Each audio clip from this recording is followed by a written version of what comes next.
Thanks for inviting me, first of all, Rob and Natalie and Eduardo. It's a pleasure to be here. I'm going to speak to you about a project that we recently worked on over the last year for Harlequin, Mills and Boon, called the Chatsfield. And the Chatsfield, actually, from my perspective, was born after the managing director at Harlequin, Mills and Boon, who traditionally write romance, could see that every year they produce an 8-book series built around a story world that's created in-house.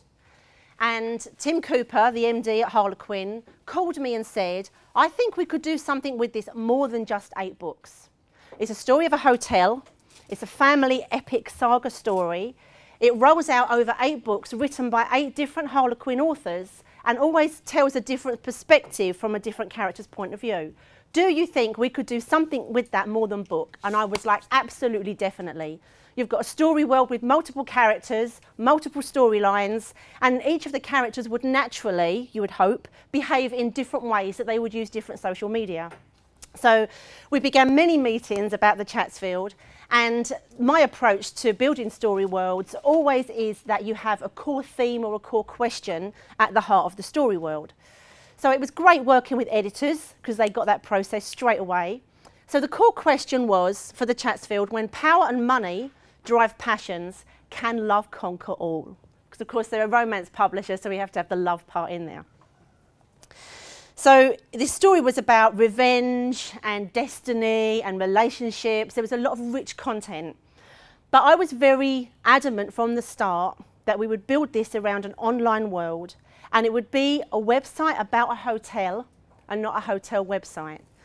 And I was teased and ridiculed numerous times in meetings for keep banging on about that one line. But I felt very strongly that this was an immersive world about the world of a hotel. And it wasn't simply what we see when we go to book a hotel, a website that was a hotel website. So I was very clear and very strong on trying to kind of infuse this thinking in at Harlequin. So we began with a holding page, and we wanted it to feel very like secret cinema-esque. And we had lots of plans about what we would do as immersive live events, all of which fell off the table. We were already pushing Harlequin's boundaries with these ideas, so there was a lot that we couldn't do. But there were clues already in the holding page. We had 4 key characters in the Chatsfield online world, and each of those artefacts, like the mask, the parasol, the watch, and the key, all were hints and clues that we tried to embed early as to characters and their behaviours. This should start, I think.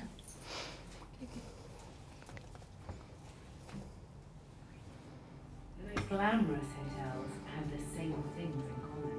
The legacy hotels are ones with style and spectacle, and of course, scandal.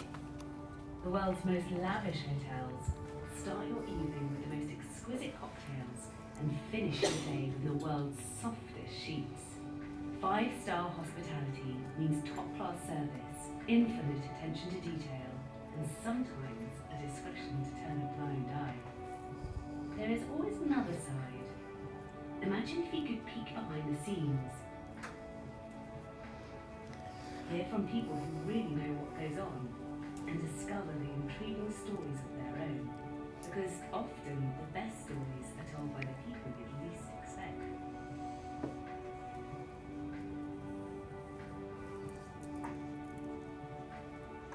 Check in at the Chatsfield and start to explore. So you can see we tried right from the start to totally make it feel like it was this 5-star brand hotel. We wanted it to feel very, very real. And you can see as well that we wanted people to check in. One of the most important things I feel when taking on a project like this is to look at your audience. And it was quite a challenging audience. The Harlequin, Mills and Boon readers were quite used to reading as a solitary experience. They'd have their books, I mean their Kindle and their ebook market is huge because they like to have their books privately, and they consume them perhaps in a day. And there's a big community around Harlequin, Mills and Boon readers that share, but it's all a very solitary, private experience. So to suddenly springboard them into online, where we're kind of turning the camera around on them, was potentially going to freak a lot of people out. So we tried to build this luxury brand around the Chatsfield. So the first thing we wanted to do, if you see this like bar across the top, after weeks and weeks of planning meetings to build this website, which we did with BTL Brands, who were fantastic, and with Rob and Natalie and the team from Conductor, we wanted to make it feel as if it was a hotel. So we decided to have this bar that ran across the top of every page of the website. And we tried to keep it in story as much as possible. So we had the tabs that were story. A lot of hotels do that. They give their backstory of how they were born and who their family are that run the team. The bar, experiences, wouldn't be unusual to see on a hotel website. Suites.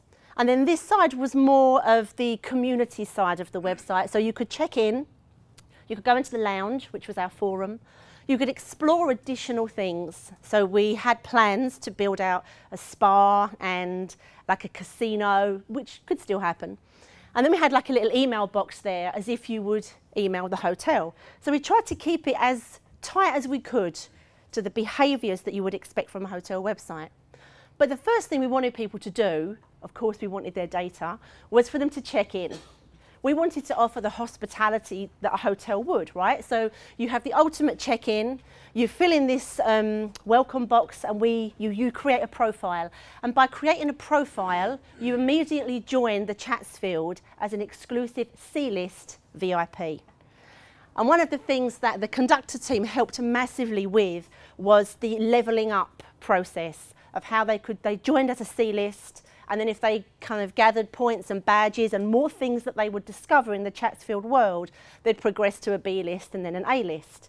So it was something I hadn't actually considered very strongly, but you can see that how that adds incentive and motivation.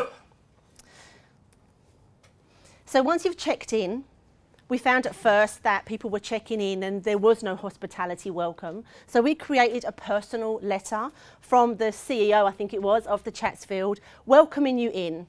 And just basically like you'd get in a hotel room. You know that thing that nobody ever reads, where it says, welcome to our hotel, here's where these things are. And there was things in that letter that was written, again, to have clues in there. A hotel like no other. You can check in at the Chatsfield through email, text, messaging, phone calls, Facebook and Twitter. You can get in touch and see what you hear back. There's no app to download, just call or email from your phone. So we tried to kind of bring it in naturally to the narrative to make the Harlequin audience see that there was more to this than simply a welcome letter. We have this here, simply email Jessie, and we gave her email address, with an email saying, I'll spy for you, and you become her latest recruit. We found quite quickly that the Mills and Boon audience did not want to break that fourth wall. They didn't really want to dive in and play like this. It was totally alien to them, and that was one of the hardest challenges with the project. They wanted to be very solitary. The behaviours around reading Mills and Boon content is so different to asking them to lean forward. This was a complete, what's the word? It's more than a challenge. It was a complete uphill struggle, really, to try and get their audience to understand that there was a lot more here than met the eye. And we were constantly revising it as we went, because we thought the triggers were really strong and clear, but yet the Harlequin audience were like this. We just want to read our books, go away. So it's quite difficult. So as you scroll across the top, as part of the story, our main protagonist was Jessie Lowe. And Jessie is the executive PA to Lucilla Chatsfield, who's the CEO of the hotel. And we decided to tell a story around Jessie. It was the fact that Jessie appeared in, I think, 3 or 4 of the 8 books, just as like an ancillary character. And we decided to give her much more of a profile in the online world. And we kind of wanted to test 2 demographics. We wanted to talk to the existing primary audience of Mills and Boon, which is around a median age of 45, who actually love murder mystery games, love clue finding, love online games. But Harlequin also wanted to try and address a younger audience, maybe 18 to 25. So this was a whole new kind of experience for them, which is why we decided we would create a web series. We did 39 episodes of around 2 minutes. It was a nightmare. And we shot it over 4 days. We did a partnership deal with a hotel in Westminster, and they gave us one of their suites. Well, we had to pay for it, but we got a reduced rate due to my charm and schmooze. And we shot it over 4 days. The good thing about the web series that was Sheena, the actress, didn't have chance to rehearse the lines, so we jump cut it and made it very quick and pacey. If you're just looking at one person on the screen, it can be quite boring. And we had to weave in lots of interactivity. So we would have email addresses and things pop up on the screen. I think this is linked to show you just a clip. Good afternoon, Lucilla Chatsfield office. Jessie Rose speaking. Dating. What does it mean? Seriously, I've only just met the guy. Who do you think he is? I have accepted her ridiculous challenge and will remain single for 3 months. 1 month in and closer to Vegas. Keep that phone. Who knows what could happen next? Oh, hold on, I've got Zunga on. Oh, of course you weren't asking about me. Sorry, that's not covering. Hashtag that. Your bad luck. Okay, picking up where we left off. I've got a secret admirer. It's like Valentine's Day and it's really sweet. At least Lucilla's distracted by the new walking, talking, cocktail-making bar manager Daniel Norrington. From Adam, again, I've got another secret admirer gift. Except for his big secret in this closet full of lies. Email me if you find anything on jessie.loe29@gmail.com. Maybe before this daft challenge I would have been down quicker than you can say shaken, not stirred. But this girl is really bonding with back. I'm Jessie Lowe, and welcome to The Lowdown. I won my first 10K today. Just kidding. I'm on my second donut. So it was quite challenging to write that because we had to weave in the interactivity. We tried to make it quite natural, so if you were actually working on your laptop, your emails would pop up. Of course, they wouldn't look like that. So all of the emails that popped up were working email addresses. The clues within there were real and relevant clues. And we wanted to encourage the viewers to actually email Jessie and start interacting with her, which they did. She'd also show the phone and she showed text messages that she got. There was a secret admirer that kept sending parcels. They all had clues in as well. So we tried to weave in these layers, which is tough in a 2-minute clip. Some of them are 1.5 minutes. I literally sweated blood over that, writing that. But we found that where there was interaction there, it was responded to. I think perhaps there wasn't enough, but then again, in a 1.5, 2-minute clip, how much can you flood without it looking overkill?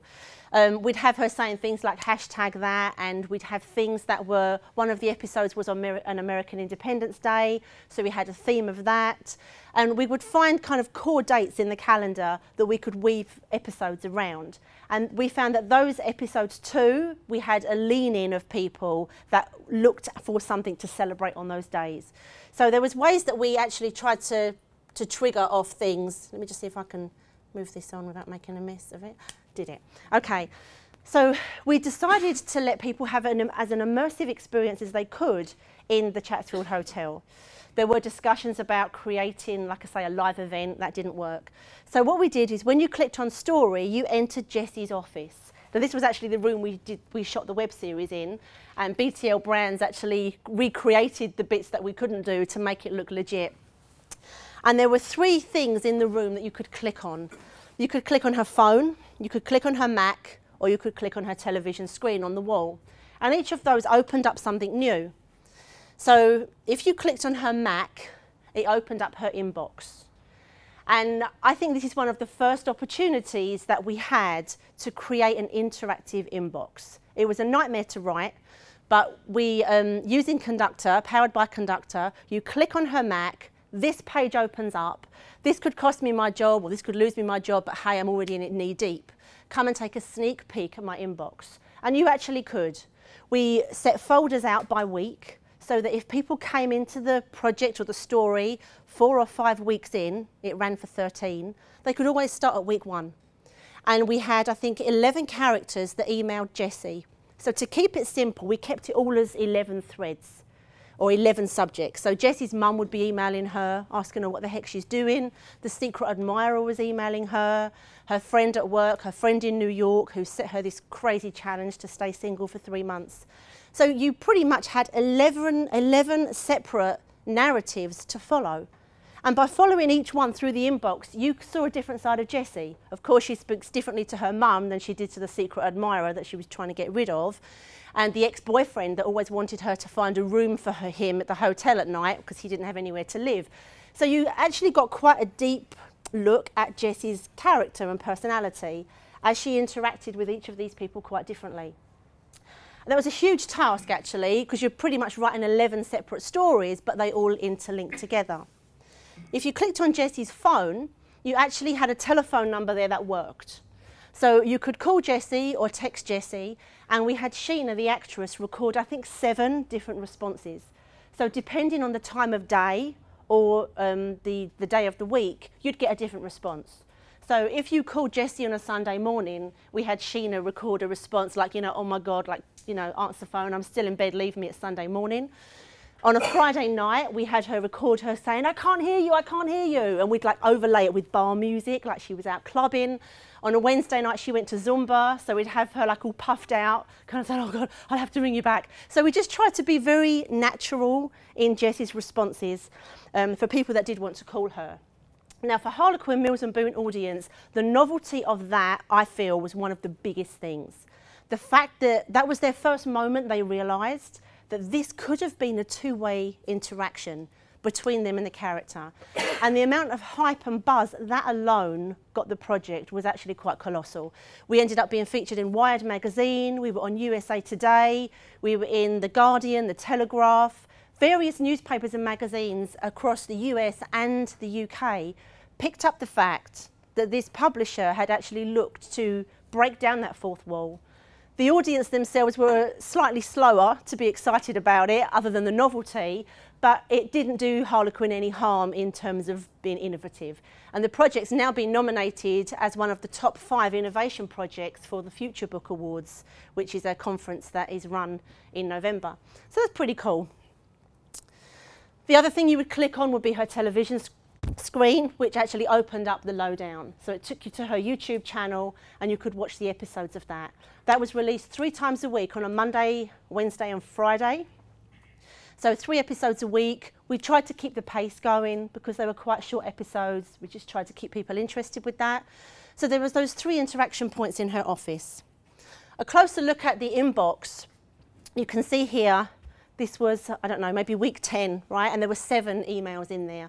New emails would come in every day.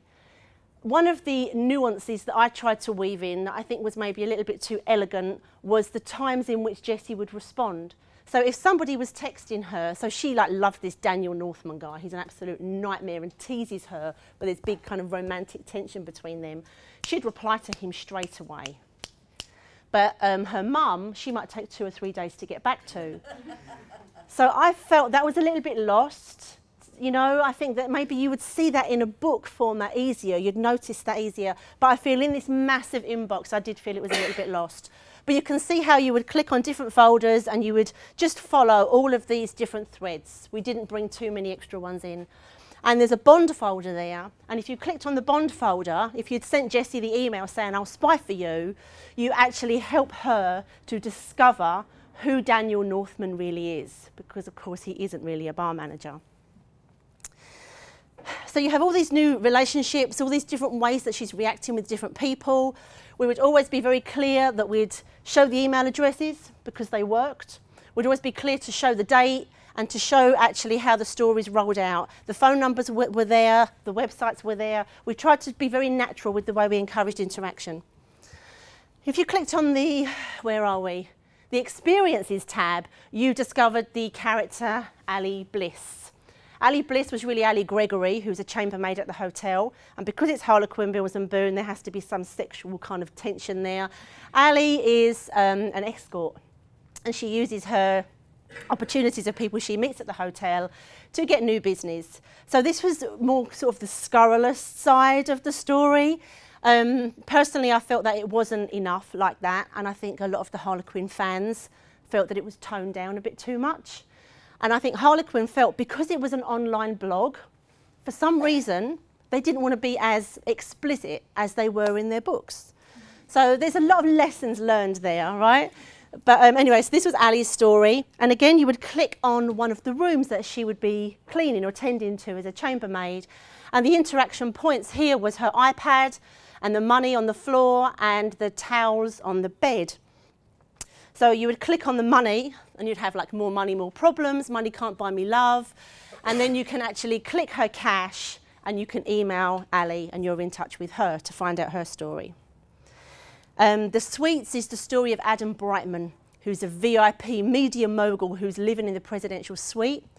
And you can see we created this room of debauchery and women's underwear and empty champagne bottles.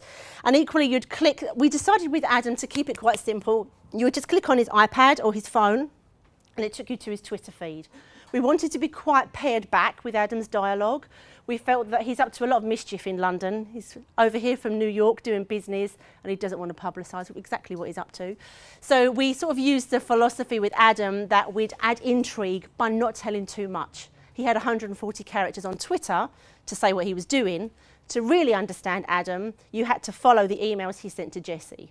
He sends Jessie flowers every Monday and he's on a big romantic quest to get her.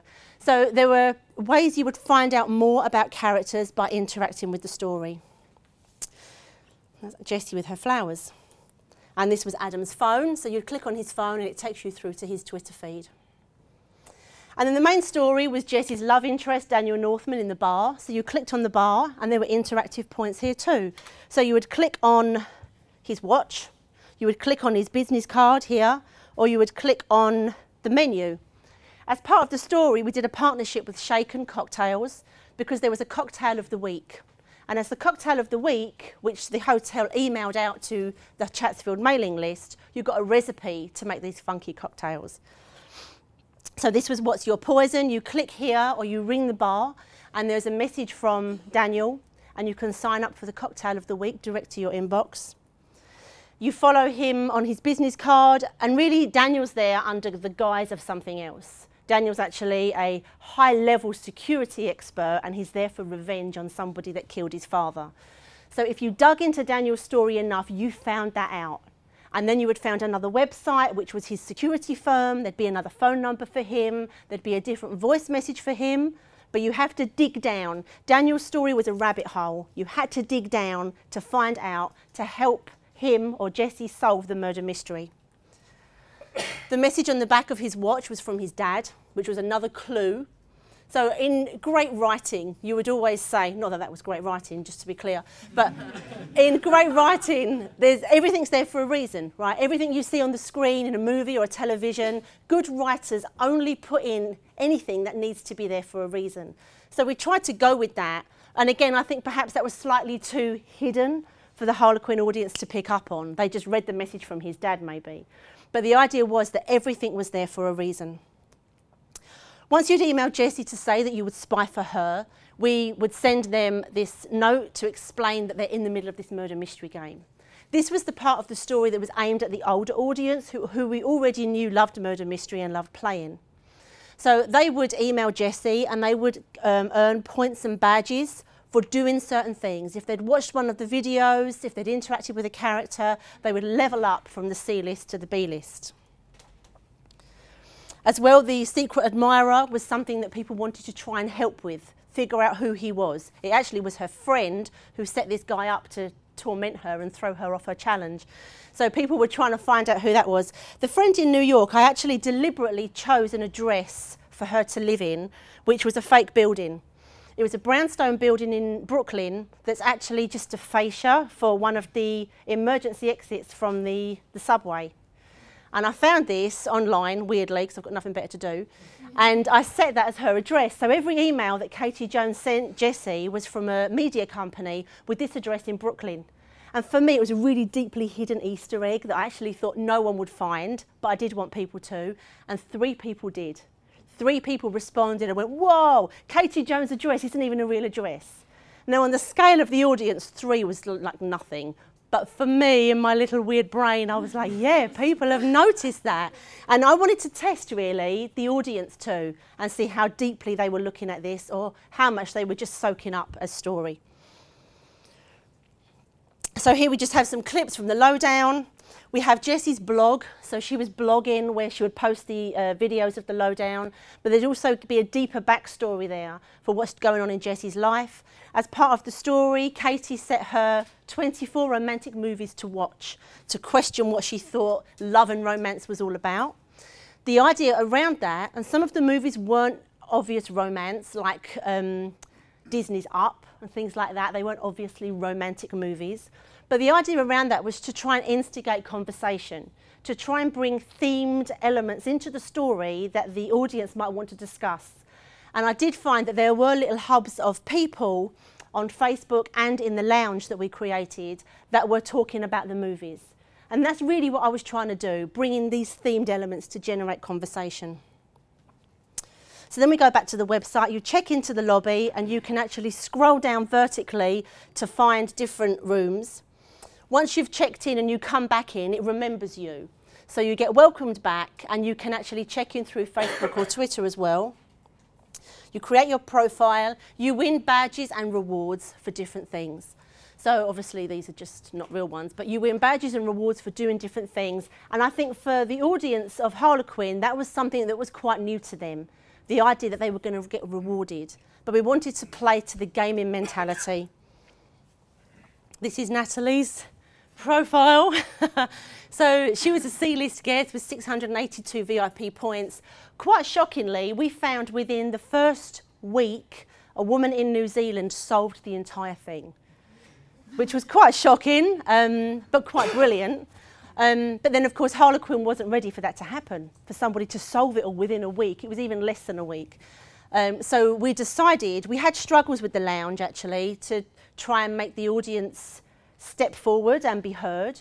And I have found when writing romance for a female audience, there's a tough behaviour to crack because they like to talk about the story, but they want to talk about the story where they are. They don't want to actually be seen, to be visible, discussing the story. It's like they'll talk over their garden fence to each other, but they won't actually stand out on the street. So they're happy to talk in their own networks, but it was quite challenging to instigate conversations in the lounge. So the woman that actually solved this within the first week, we reached out to her and asked her to be one of our advocates in the lounge. As someone that had solved it, we actually brought her on to kind of help us, really. And then other fans that had questions about the murder mystery story, she was there to answer.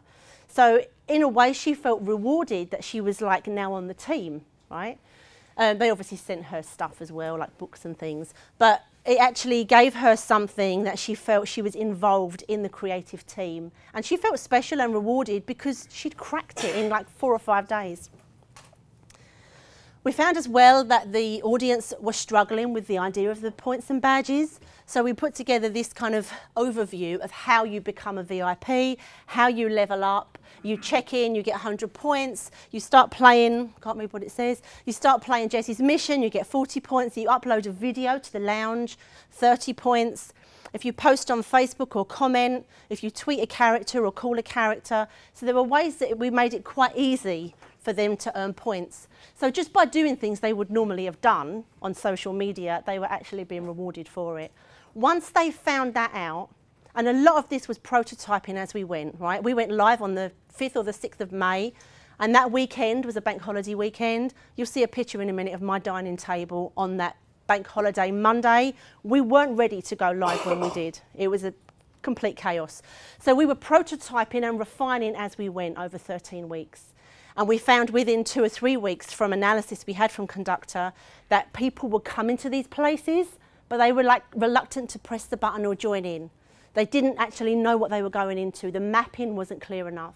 So we quickly responded with things like this to help map the way for them that they knew what they should do. This was the lounge. This was the most difficult part of the project because we wanted to recreate the behaviour of a lounge in a hotel. So you'd go down to the lounge in your hotel, you'd maybe buy a coffee or a cocktail or something, and you might just start chatting with other guests. This freaked out the audience a little bit, I think. They They were posting their own information, so it was quite flooded with their uploads, their hotel stories, things they'd found in our Chatsfield story, but they weren't commenting really on each other's. So there was a lot of like one-way streets of dialogue and there wasn't a lot of interaction. It was really difficult to try and get that to happen. So basically the project was crafted so you sort of choose your own experience. So there was the short form video, conversations on social media. Jessie was very active on Facebook. Immersive storytelling with Easter eggs and clues throughout. A deeper murder mystery that's delivered direct to your devices, group chats, or create your own stories. And we found that was one thing they really wanted to do. They wanted to upload their own hotel stories. So we sort of set the context. And part of the learning from this was really to analyse the behaviours that we had rather than to try and instigate new behaviours. And I think with any project like this, that's always the way to go. With projects I've done before and books I've written, I've always found that you don't actually get the responses you're anticipating, but the smart money is going with the responses you have and amplifying that. So we're now in discussions with Harlequin about a season 2. Not quite sure what that's going to look like, but having put the time and effort into building this, I think it's quite important that they go on and take their learnings and then put it into something again. This was my least favourite page. This was something that we called QuickBook, which is in a lot of hotel websites where you go to book a room. And of course it's a publisher, so QuickBook takes you onto the bookshelf to buy the books. We had a shop that we're still thinking of building out. We had some partnerships with Fever Designs, who gave us all of the wardrobe for the shoot, Fig Leaves, Glossy Box, and there's another one that I can't remember, Cupid.com. So we had a couple of emails in the inbox from Cupid.com that were legit emails, of course without people's real profiles on. So in terms of monetising, we have set the stage for potential ongoing partnerships and sponsors. This is just a few clips of the chaos behind the scenes. This was the night before the launch, with my various drinks I have on my table to keep me from going insane. It was absolute chaos because, of course, all the information had to be loaded into Conductor. And because the editorial process was quite slow and clunky, there was a lot of it I was loading the night before. That was not a good day. This was all of my weekly folders of emails. Okay, so I'm cross-referencing them against what I had in Conductor. In an ideal world, and if I would do this again, I would be far more prepared. But this was me offsetting to make sure, because the emails and the release date of them was critical to things happening in the right time. I couldn't give clues away in the inbox before they were ready in the murder mystery story. The murder mystery story was crafted really carefully over a period of time that information was released slowly. And with murder mystery, there's suspense and tension and pacing issues that you need to consider. Otherwise, it's not a murder mystery. So this was the inbox. There were over 800 pieces of content. I couldn't zoom out enough on my Excel spreadsheet to actually get it all on. But all of those little blobs were pieces of content that were released over various channels over the 13 weeks. We worked with BTL Brands, who did a fantastic job of branding the hotel. And this was one of the things that made the project be very visible and be very respected. And this has gone on now to be featured on various branding blogs and websites around the world for how graphic design and these elements can actually add to the real look and feel. So we just had some fantastic images that really made it seem as if the Chatsfield was a real hotel, which of course was the idea. Just flick you through some of them. It's just amazing. And there were people that actually questioned if it was a real hotel based on the amazing branding work that was done. And I think, all right, okay. This was just quickly, this was our initial planogram of how the website would work. We wanted it to be a vertical scroll. So this would be your homepage. You scroll down to each of the rooms, like Jessie's office and the bedroom, and then you would scroll across to find the interactive points. That was then built into a planogram like this, which ended up looking like this is the main website. This was the early planning of all of the emails. So that began on one of my walls from all of these 11 characters, which then ended up in folders, which actually came to life in the inbox. And this was the mapping of the script of the lowdown that we then went on, of course, to shoot. So I know Natalie's going to talk to you now about the murder mystery story, because that was quite cleverly crafted over a period of time that really brought the audience in. So I'm going to get off now and let Natalie come on and say Thank cool you, things. Alison. Thank you. I'll let you do the presentation. Go on, I'll let you. You get ready and I'll take you. Hi, I'm Nataly, as some of you know, and I'm just going to talk about the experience of creating this murder mystery game, because I was given with a story and of Daniel Northman, who was a CEO at a security company, and he was faking to be a bar manager to investigate his father's death. And he was investigating these 4 guys at the hotel, which were part of a gang in Madrid. And it was a whole, you know, not interactive, murder mystery story. And I needed to find out a process of how to make that interactive. So I'm gonna talk to you about how I did it, how I approached it. I am a systems engineer, and I didn't love programming, but I loved mathematics. And I'm not going to bore you with that, but the way I approach the interactive story, it's the same way you approach a mathematical problem, where you have the problem, which is the question, you have the data, all the information that you have available to solve this problem, the operations, which is the processes and the formulas you will apply to the data, in order to get the result. So if we see it like that, in the murder mystery story, you have a quest for the audience. You have the quest they have to figure it out. Then the data is your story, the characters, all the relationship between the characters, the events in the story.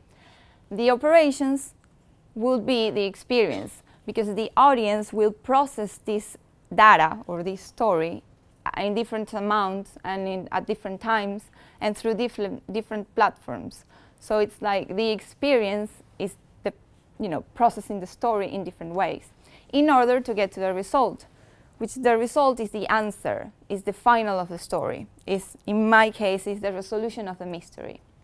So the key difference between the mathematical problem and this interactive story is that in this case, the unknown is the experience. That's what I have to find out. I have the story and I have the result. I already have it. So what I need to do is just to fill the gaps in between. I have a starting point, I have the quest for the audience, and I need to build the interaction that the audience will do in order to get to the end. So it's filling out the in-between. So if we see it like that, you have a call to action, which is the start, and you have the result.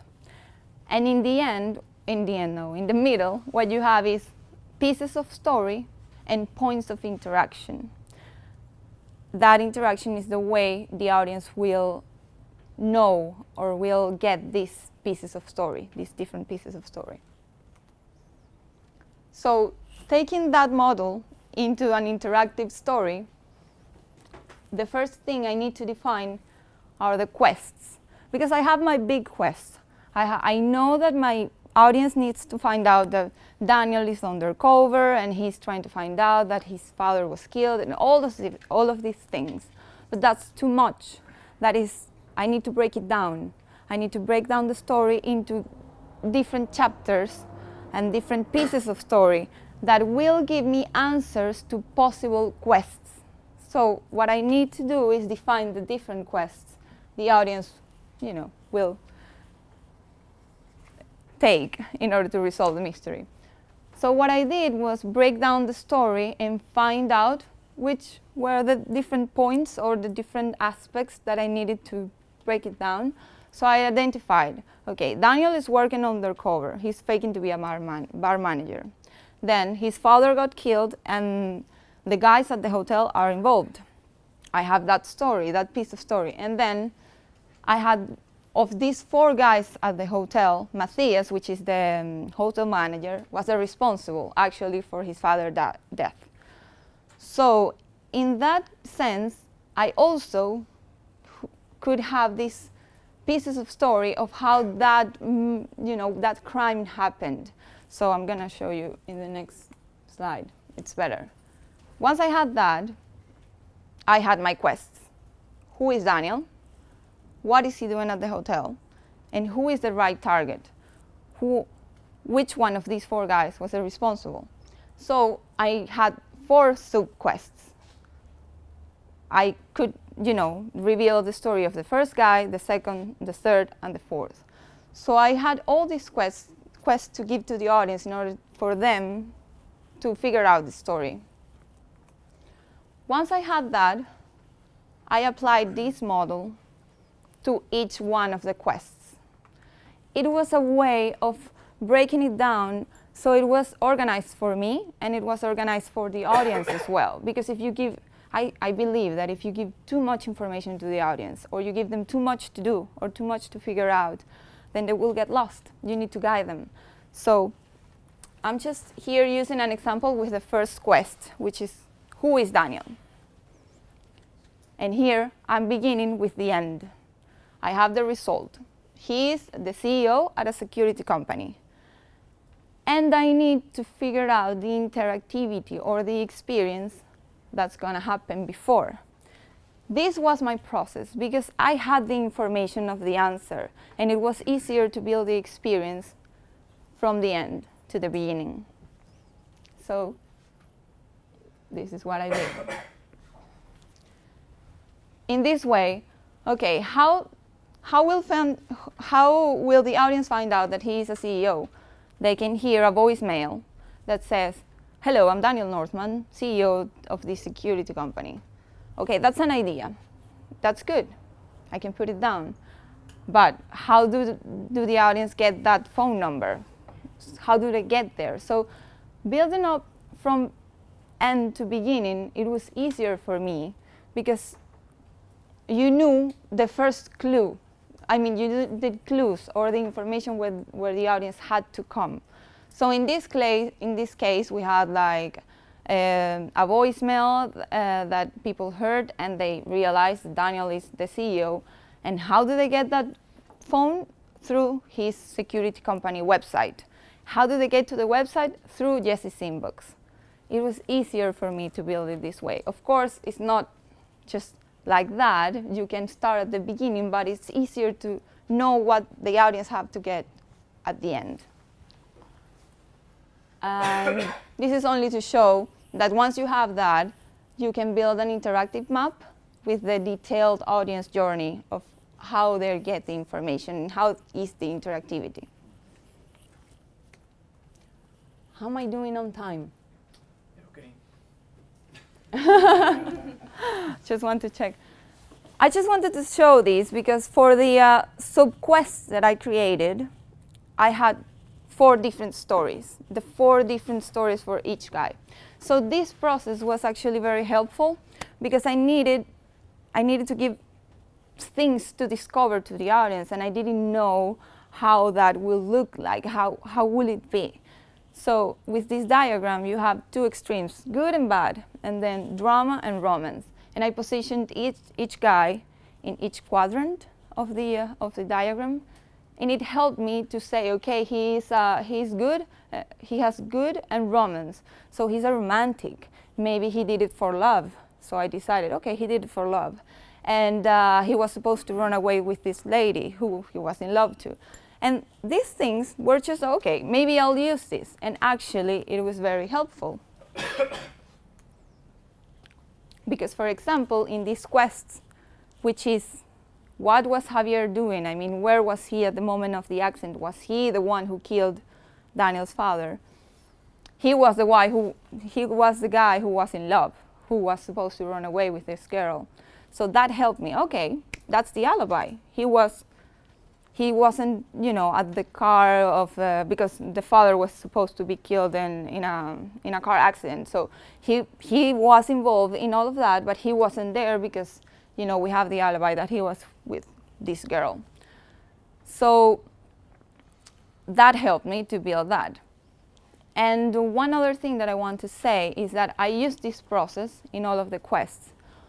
But a thing that is interesting is that not only the story gives you the experience, but sometimes the experience gives you the story as well. So I created more characters and I created more events because I knew the experience I wanted. For example, in this case, I knew I wanted a picture that had a Twitter ID, and then you know, the audience would have to investigate that Twitter account and then contact that character. I knew this was, you know, I had this idea and I wanted to incorporate it, but I didn't know where. So it wasn't the story who gave me that. It was just something that I thought it was good or fun, and I built the story to sustain that. So, oh, I have 5 minutes. I'm good. I'm done. So my conclusion with that is that, you know, it's a circle because the story fits the interactivity, but also the interactivity fits the story. And I want to conclude with this quote by Edgar Allan Poe, in which I'm not going to read it because I don't like my English, but but he actually says that works of art should begin at the end. So I think it's a good conclusion to have after this talk. Thank you.